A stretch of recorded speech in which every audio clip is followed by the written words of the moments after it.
সবাইকে স্বাগত জানাচ্ছি। আমি ফিরোজ তোহা। শুরুতেই সংবাদ শিরোনাম জানিয়ে দেব এই মুহূর্তে হাতে পাওয়া সর্বশেষ গুরুত্বপূর্ণ আপডেট বাংলা সংবাদ। শুরুতেই থাকছে বাংলাদেশের জাতীয়তাবাদী দল বিএনপিকে পরের মাথায় নুন রেখে বড়ই খাওয়া দল বলে অভিহিত করেছেন ইসলামী আন্দোলন বাংলাদেশের আমির চরমোনাই পীর মুফতি সৈয়দ মোহাম্মদ ফয়জুল করিম। তিনি বলেন, এতদিন কি করেছে বিএনপি? এখন তারা ফেস্টুন দিয়ে রাস্তাঘাট ভরে ফেলেছে। আপনাদের কি শক্তি আছে তা আমরা জানি। দিনভর পরের মাথায় নুন রেখে বড়ই খাওয়ার দল বিএনপি। এবারে জানাবো আওয়ামী লীগ নেতাদের দেখামাত্র পেটানোর নির্দেশ যুবদল নেতার। কুষ্টিয়া জেলা যুবদলের প্রধান সমন্বয়ক আব্দুল মাজেদের মাথায় ভাঙচুর এবং হামলার স্বীকারোক্তির ভিডিও ভাইরালের পর এবার আরেক যুবদল নেতার ভিডিও সামাজিক যোগাযোগ মাধ্যমে ভাইরাল হয়েছে। আওয়ামী লীগ নেতাদের রাস্তায় দেখামাত্র পেটানোর নির্দেশ দিয়েছেন কুষ্টিয়ার মিরপুর পৌর যুবদলের সাবেক নেতা রফিকুল ইসলাম। জানাবো ব্যর্থতা স্বীকার করলেন মাশরাফি, জানালেন কোথায় আছেন। দেশের তরুণ প্রজন্মের কাছে অত্যন্ত জনপ্রিয় নাম জাতীয় ক্রিকেট দলের সাবেক অধিনায়ক ও নড়াইল ২ আসনের সাবেক সংসদ সদস্য মাশরাফি বিন মোর্তজা। তবে বৈষম্যবিরোধী ছাত্র আন্দোলনে তার নীরব ভূমিকা নিয়ে জনপ্রিয়তায় ধস নেমেছে। শিক্ষার্থীদের আন্দোলনে থাকতে না পারায় বুধবার আক্ষেপ প্রকাশ করেছেন জাতীয় ক্রিকেট দলের সাবেক এই অধিনায়ক। এদিকে সীমান্ত হত্যা নিয়ে প্রশ্ন জবাব দিলেন না ভারতীয় হাইকমিশনার। ভারতীয় হাইকমিশনার প্রণয় ভার্মা সীমান্ত কেন্দ্রিক সম্পর্ক নিয়ে নতুন পররাষ্ট্র সচিব মোহাম্মদ জসিমউদ্দিনের সঙ্গে আলোচনা করেছেন। তবে সীমান্ত হত্যা নিয়ে সাংবাদিকদের প্রশ্নের কোনো জবাব দেননি তিনি। এবারে থাকছে বিদ্যুতের পাওনা চেয়ে ডক্টর ইউনূসকে গৌতম আদানির চিঠি। বিদ্যুৎ বিক্রি বাবদ পাওনা অর্থ চেয়ে বাংলাদেশের অন্তর্বর্তী সরকারের প্রধান উপদেষ্টা মোহাম্মদ ইউনূসের কাছে চিঠি লিখেছেন ভারতের আদানি গ্রুপের চেয়ারম্যান গৌতম আদানি। ভারতীয় গণমাধ্যম হিন্দুস্তান টাইমসের প্রতিবেদনে বলা হয়েছে, দ্রুত $৮০ কোটি বকেয়া পরিশোধের জন্য চিঠিতে সরকার প্রধানের হস্তক্ষেপ চেয়েছেন ভারতীয় ব্যবসায়ী। ভারতীয় গণমাধ্যম ইকোনমিক টাইমসের প্রকাশিত প্রতিবেদনের সূত্রে হিন্দুস্তান টাইমস এ খবর জানিয়েছে। এবং সর্বশেষ জানাবো আন্তর্জাতিক সংবাদ। গাজা এখন গুলি বোমার চেয়ে ইসরায়েলের চাপানো ক্ষুধায় বেশি মানুষ মারা যাচ্ছে। ফিলিস্তিনের গাজা উপত্যকা এখন ইসরায়েলি ছোড়া গুলি এবং বোমার চেয়ে দেশটির ইচ্ছাকৃতভাবে চাপিয়ে দেওয়া ক্ষুধায় বেশি মানুষ মারা যাচ্ছে বলে মন্তব্য করেছেন খাদ্য অধিকার বিষয়ক জাতিসংঘের বিশেষ দূত মাইকেল ফকরি। এতক্ষণ শিরোনাম শুনছিলেন, এবার বিস্তারিত। প্রিয় দর্শক, আপনি যদি এই চ্যানেলে নতুন হয়ে থাকেন, ভিডিওটি দেখতে দেখতে চ্যানেলটি সাবস্ক্রাইব করে আমাদের সঙ্গেই থাকুন। আর এই ভিডিও সম্পর্কে আপনি আপনার মূল্যবান মতামতটি কমেন্ট বক্সে জানিয়ে দিন। আর হ্যাঁ প্রিয় দর্শক, জানিয়ে দিন ভিডিওটি কোথা থেকে দেখছেন। জীবনভর পরের মাথায় নুন রেখে বড়ই খাওয়া দল বিএনপি চরমোনাই পীর। বাংলাদেশ জাতীয়তাবাদী দল বিএনপিকে পরের মাথায় নুন রেখে বড়ই খাওয়া দল বলে অভিহিত করেছেন ইসলামী আন্দোলন বাংলাদেশের আমির চরমোনাই পীর মুফতি সৈয়দ মোহাম্মদ ফয়জুল করিম। তিনি বলেছেন, এতদিন কি করেছে বিএনপি? এখন তারা ফেস্টুন দিয়ে রাস্তাঘাট ভরে ফেলেছে। আপনাদের কি শক্তি আছে তা আমরা জানি। জীবনভর পরের মাথায় নুন রেখে বড়ই খাওয়া দল বিএনপি।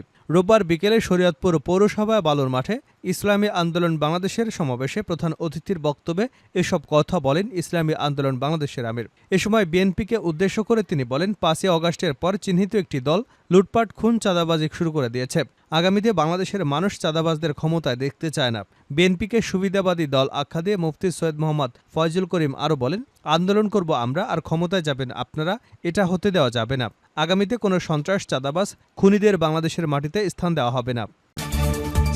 আওয়ামী লীগ নেতাদের দেখা মাত্র পেটানোর নির্দেশ যুবদল নেতার। কুষ্টিয়া জেলা যুবদলের প্রধান সমন্বয়ক আব্দুল মাজেদের থানা ভাঙচুর এবং হামলার স্বীকারোক্তির ভিডিও ভাইরাল হবার পর আরেক যুবদল নেতার ভিডিও সামাজিক যোগাযোগ মাধ্যমে ভাইরাল হয়েছে।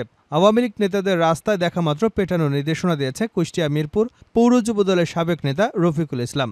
শনিবার সন্ধ্যায় উপজেলা নিমতলা বাজারে যুবদলের একটি অফিস উদ্বোধন অনুষ্ঠানে এ বক্তব্য দেন তিনি। মিরপুর পৌর যুবদলের সাবেক যুগ্ম আহ্বায়ক রফিকুল ওইদিন দেওয়া বক্তব্যে বলেন, যদি কখনো কোনো আওয়ামী লীগ নেতাকে দেখেন রাস্তায় পিটিয়ে মারবেন। আওয়ামী লীগ নেতাদের অকথ্য ভাষায় গালিগালাজ করে তিনি বলেন, ওরা আমাদের রাস্তায় বের হতে দেয়নি, এমনকি বাজার পর্যন্ত করতে দেয়নি। এত জঘন্য তারা। ওরা যে রাজনীতি করে তার সবচেয়ে জঘন্য। 1 মিনিট 2 সেকেন্ডের ভিডিওতে তাকে বলতে শোনা যায়, বিএনপি এবং অন্যান্য অঙ্গ সংগঠনের 3 জন একসঙ্গে বসতেও দেওয়া হয়নি। বিভিন্নভাবে আমাদের হয়রানি করা হয়েছে। আমাদের নামে গায়েবী মামলা সহ নাশকতার মামলা দেওয়া হয়েছে। অনেক কষ্ট করেছি। তাই আপনাদের অনুরোধ করব, দলের ভেতরে কোনো গ্রুপিং করবেন না, কাঁধে কাঁধ মিলিয়ে রাজনীতি করবেন। ভাইরাল বক্তব্যের বিষয়ে জানতে চাইলে রফিকুল বলেন, ওইটা রাজনৈতিক বক্তব্য। 5ই আগস্টের পর আমরাই আওয়ামী লীগ নেতাদের বাড়িঘর পাহারা দিয়েছি।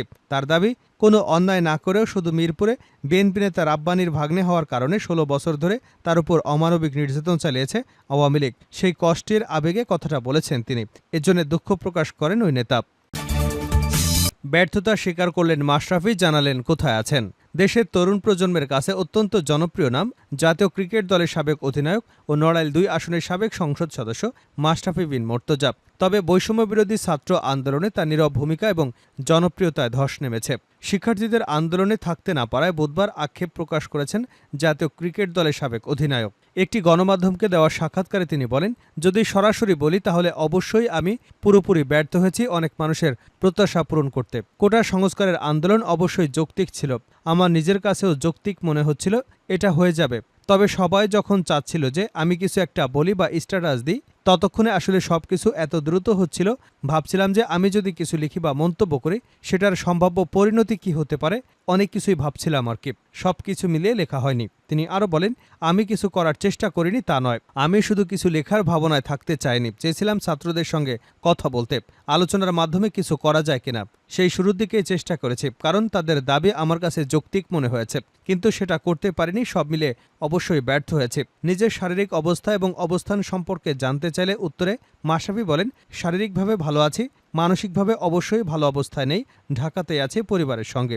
তিনি বলেন, আমার সম্পদ যা কিছু আছে সব খেলোয়াড়ি জীবনে গড়া, যে কোনোভাবে খোঁজ নিয়ে দেখতে পারেন। পূর্বাঞ্চলে একটি জমি আছে, ২০০৫ সালে অস্ট্রেলিয়াকে হারানোর পর সরকার থেকে সবাই পেয়েছিলাম ৫ কাঠা করে। মিরপুরে একটি বাড়ি আছে, ২০০৮ সালে আইপিএল খেলে আসার পর করা। মিরপুরে আরেকটি বাড়ি করেছি যেখানে পরিবার নিয়ে উঠব, এটা ২০১৫ সালে কাজ শুরু করেছে, এখনও উঠতে পারিনি, কাজ চলছে। ২০১৮ সালের পরের আয় দিয়ে তেমন কোনো সম্পদ গড়তে পারিনি। ২০১৮ সালে নির্বাচনের হলফনামায় ২০২৪ সালের হলফনামা দেখলেই বুঝতে পারবেন। আমি দাবি করলে তো লাভ নেই, যে কেউ খতিয়ে দেখলেই জানতে পারবেন। মাশরাফি বিন মুর্তজা বলেন, রাজনীতিতে আসার আগ পর্যন্ত আমার এন্ডোর্সমেন্ট ছিল অনেক, ২০টির উপরে প্রতিষ্ঠানের সঙ্গে চুক্তিবদ্ধ ছিলাম, খেলাধুলা করে স্পন্সরশিপে আয় করেছে এসব। নড়াইলের বাড়িটা করেছিলাম মায়ের জন্যে, এখন শেষ। অনেকেই বলেছেন মামলা করতে, ব্যবস্থা নিতে, ছবি ভিডিও সবই আছে অনেকের কাছে, তবে আমি বলেছি এসব করব না, আমার বাবাকেও বলে দিয়েছে। তিনি আরও বলেন, এখনকার সরকার বা ভবিষ্যতে নির্বাচন করেও যে সরকার আসুক, কারো কাছেই বিচার চাইব না, কোনো অভিযোগ নেই। খুলনা, যশোর থেকে বা ঢাকা থেকে গিয়ে কেউ এই বাড়ি ভাঙেনি। নড়াইলের কোনো না কোনো জায়গা থেকে উঠে আসা মানুষই পুড়িয়েছে। নড়াইলের মানুষের বিরুদ্ধে বিচার আমি চাইব না, নিজের ভাগ্য মেনে নিয়েছি।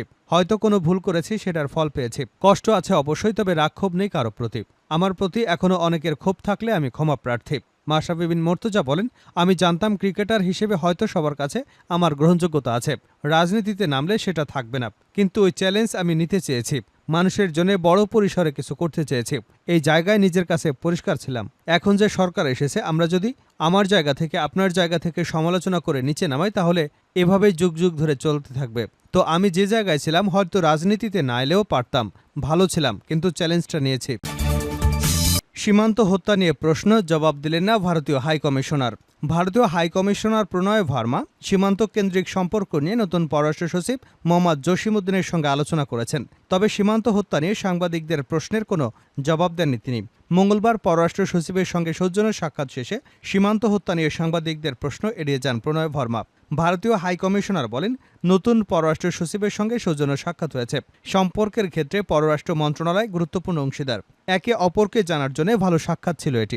সীমান্ত কেন্দ্রিক আলোচনা হয়েছে, তবে খুব বিস্তারিত আলাপ হয়নি। প্রণয় ভার্মা বলেন, বাংলাদেশের সঙ্গে আমাদের গভীর সম্পর্ক রয়েছে, দুদেশের নিরাপত্তা ও উন্নয়নে আমরা একসঙ্গে কাজ করে যাচ্ছি।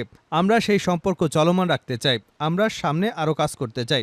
ভারতীয় দূতের কথা শেষ হবার পর এক সাংবাদিক প্রশ্ন করেন, সীমান্ত হত্যা এখনও আলোচিত বিষয়, এ নিয়ে আপনার মন্তব্য কি? জবাবে হাইকমিশনার বলেন, এ নিয়ে পররাষ্ট্র উপদেষ্টা কথা বলেছেন, এর বাইরে কোনো কথা বলেনি প্রণয় ভার্মা। প্রসঙ্গত, সম্প্রতি ভারতীয় সীমান্তরক্ষী বাহিনীর গুলিতে বাংলাদেশি কিশোর স্বর্ণা দাস নিহত হয়েছেন।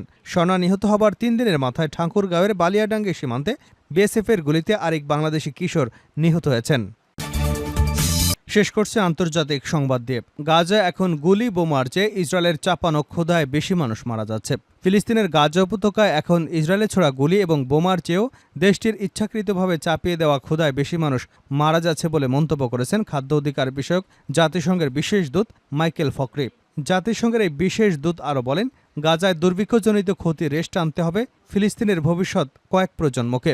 গাজার ক্ষুধা পরিস্থিতি নিয়ে গত সপ্তাহে জাতিসংঘের সাধারণ পরিষদে এক নতুন প্রতিবেদন উপস্থাপন করেন মাইকেল ফক্রি। এরপর তিনি ওই মন্তব্য করলেন, গাজার সমগ্র জনগোষ্ঠী বা এর অংশবিশেষ ধ্বংস করার অভিপ্রায় ইসরায়েল কিভাবে ক্ষুধাকে ব্যবহার করছে সে বিষয়ে ওই প্রতিবেদনে বিস্তারিত তুলে ধরেছেন বিশেষ দূত। মাইকেল ফক্রি বলেন, যুদ্ধ পরবর্তী ইতিহাসে কখনো কোনো জনগোষ্ঠীকে এত দ্রুত ক্ষুধার সম্মুখীন এবং তীব্র ক্ষুধায় পতিত হতে দেখা যায়নি, যেমনটা ঘটেছে গাজায় বসবাসরত 23 লাখ মানুষের ক্ষেত্রে। ওই প্রতিবেদনের তথ্য অনুযায়ী গত বছরের অক্টোবরের গাজায় ইসরায়েল যুদ্ধ শুরু করবার পর এই উপত্যকায় 34 ফিলিস্তিনি না খেয়ে মারা গেছে বলে এখন পর্যন্ত জানা গেছে। তাদের বেশিরভাগই শিশু।